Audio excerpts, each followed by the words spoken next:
Hi guys, welcome back to the channel. If you're new, I'm Victoria, and in today's video we'll be upcycling this old dress into an overlap mini dress with spaghetti straps. So first we'll begin by drafting out the pattern we'll be needing to create this dress. So here is a basic bodice block and my pattern paper is on a fold. So I already have a detailed tutorial on how to draft a basic bodice block and I'll leave the link in the description below. My neckline is a simple 3x3 round neckline, and there's the shoulder slope and the armhole. Obviously the folded end of the pattern paper is my center front, so I'm just indicating that. Now I'm indicating my bust line, and I'll also be indicating my chest line, which is 2 inches above the bust line, and then there's my under bust line, which is 3.5 inches below the bust line.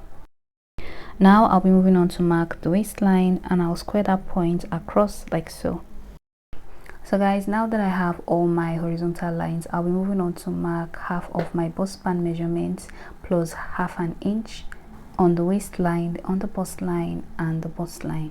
So my bust span measurement is 8 inches divided by 2, that's 4, plus 1/2 inch, that's 4.5. And after marking that point, I'll be connecting them in a straight line with my ruler, and then from the bust line I'll be going down by 1 inch. While on the waistline, I'll be marking 1/2 inch on both sides of that line before going ahead to connect the 3 points together to form the front dart. Next thing to do is to insert 1/4 of my horizontal measurements. I already marked 1/4 of my bust circumference along the chest line in order to draw my armhole. So I'll just go ahead to mark 1/4 of my waist circumference along the waistline plus the total amount for the dart, and I'll be adding that to the measurement. Then I'll go ahead to connect the waistline directly to the chest line. Next, we'll be dividing the shoulder slope in 2. I'm just going to mark the midpoint of the slope, and then I'll go ahead to decide where I want the strap to begin. So I decided to go with 5 inches. So from that point, I'm going down by 5 inches. And then using my ruler, I'll just draw a straight line from the shoulder slope to meet that point. Next, I'll be going in with my French curve to blend that line into the armhole. And then using my free hand, I'll finish blending it in properly, even though I'm not really doing a good job, but just blend it in as much as you can. So now I'm just using my marker to go along the sides and the under bust line just to highlight the part I'm trying to create. Then I'm going to open up the pattern paper and extend the under bust line. So I'm just marking the shoulder to under bust measurements on the other side of the pattern paper. Then I'm going to go in with my ruler and extend that line. This extension is what will create the overlap, and you can choose to extend the overlap by 5, 5.5 or 6 inches. I decided to go with 6, so I'll be marking 6 inches away from the center front along the under bust line extension, and from that point I'll be going up by 1 inch. And using my ruler, I'm just going to connect it back to that line like so, before going ahead to connect it directly to where the strap begins. So going in with my ruler, I'm connecting the 2 points together, and as you can see, that line cuts directly across my chest line. So basically the overlap has been formed. Right here will be the strap, there's the armhole, the neckline and the rest of it.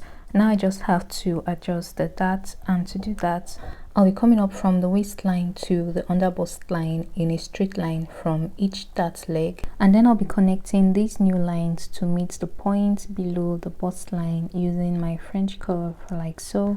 Mind you, I'm not using the curved end of my French curve. So once I'm done with that, that is it for the overlap, and this lower part right here will serve as the band for the dress. Now I'll go ahead to add my seam allowance, and I'll be using 1 inch along the side and 1/2 inch along the armhole and the neckline. So when I'm done marking and connecting all the seam allowances, I'll go ahead and separate the band from the rest of the top part by cutting along the under bust line. Then I'll go ahead to finish cutting the other parts. So I have 2 separate patterns for the front, and I'll be attaching the band to the other parts along the under bust line like so. I use the same 1 inch allowance along the sides for the band like I did for the rest. And it's important to note that this band will be cut on a fold along the center front, while for the other one I'll be cutting out 2 separate pieces. Now because I don't want any darts on the band, I'm going to be hiding it and placing a tape over it like so. That way I don't have to sew a dart on the band. So guys, that's it for the top half part of the front. Remember I said the band will be cut on a fold, and I'll be cutting 2 pieces for the other part. Now for the back piece, I'm going to be using the front pattern to create the back, and I'm using the rest of the pattern paper I used to create the front. So this line right here will serve as my center back, and it will be cut on a fold because the zipper will be at the side. But if you choose to have yours at the back, then you'll be adding a zipper allowance along the center back. So to create the back pattern is simple. All I have to do is decide how high I want it to be, and I'm using the same point as the front. Along the sides will be the same as the front as well. So I'm just going to be marking all the necessary points that I need. Then I'm going to draw a horizontal line from the center back to the point I marked on the side. I'll connect the sides as well before moving on to create the dart for the back. So I'll be marking 4.5 inches from the center back like I did for the front pattern. I'll go ahead to mark 1/2 inch on both sides of that point.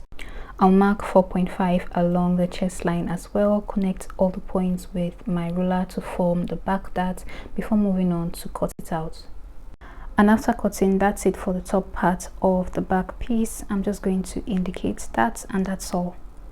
So here are the 3 patterns that I'll be needing for the top half of this dress. I'll be cutting 2 pieces for the band, one for the front and one for the back. I'll also be cutting 2 separate pieces for the front panel, while I'll be cutting 1 piece for the back, and it will be on a fold.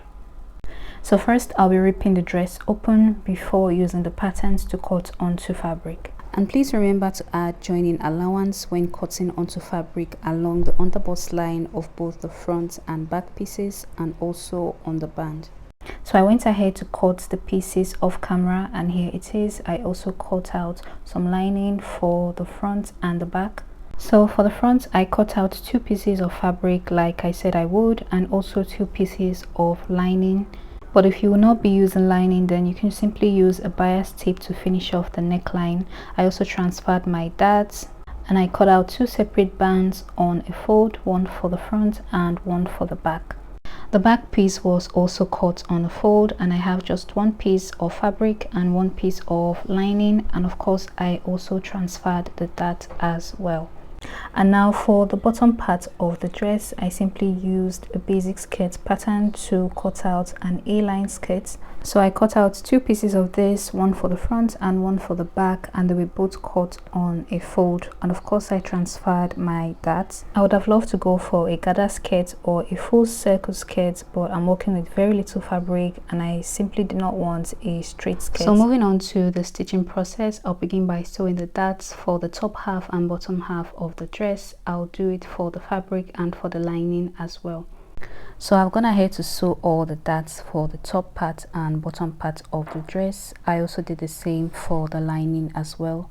But before I start joining the pieces together, first I'm going to work on the straps. So I'm just going to fold this over to the wrong side, run the stitch across, and do the same for the other one. And once that's done, I'll be turning it over to the right side using a safety pin. So now that the straps are done, it's time to start assembling the pieces together. Starting with the front piece, I'll be placing the strap to the right side of the fabric like so. Then I'll be placing the lining piece on top of this, right sides facing each other.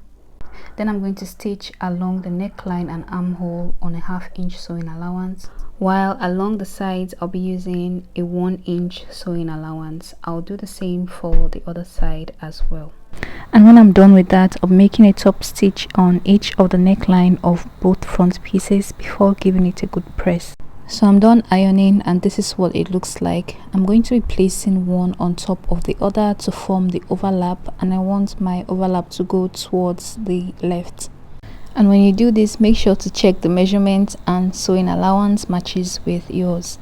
Now go ahead to pin the points where they are overlapping, and then take this over to the machine and run a straight stitch across just to hold it in place. So I've done that, and here it is. Now it's time to attach the straps to the back piece. So first I turned the front piece over to the wrong side before placing the straps to the right side of the back piece, and I'm placing it directly on the darts, and I'm going to be pinning each strap at the top of the back piece, making sure the straps are straight before placing the lining to the fabric, right sides facing each other. Again, if you're not using lining, you can simply use a bias tape to finish off the back neckline. Now I've pinned the lining to the fabric so it doesn't move. I'm just going to take this over to the machine and sew along the sides and the neckline before turning it over to the right side.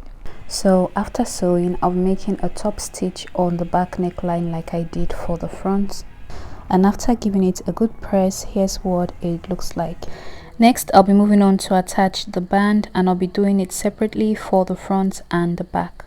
So I'm going to be placing the right side of the band to the right side of the top piece like so.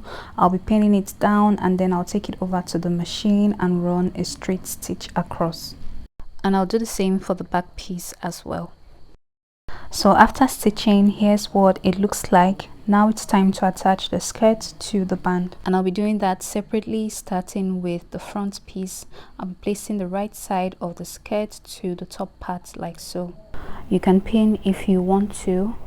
I'll be doing the same for the back piece as well. I'll just take this to the machine and run a straight stitch across. And once the skirt has been attached, we're almost done, guys. All I have to do now is turn this over to the wrong side, sew the sides closed, and finish off the hemline. And when all that's done, the final thing to do is to attach the zipper, and I'll be doing this on the right side of the dress, after which I'll be giving it a good press and the dress is ready. So that's it for this tutorial, guys. Thank you so much for watching. Don't forget to like and subscribe to the channel if you haven't already, and I'll be seeing you in my next video.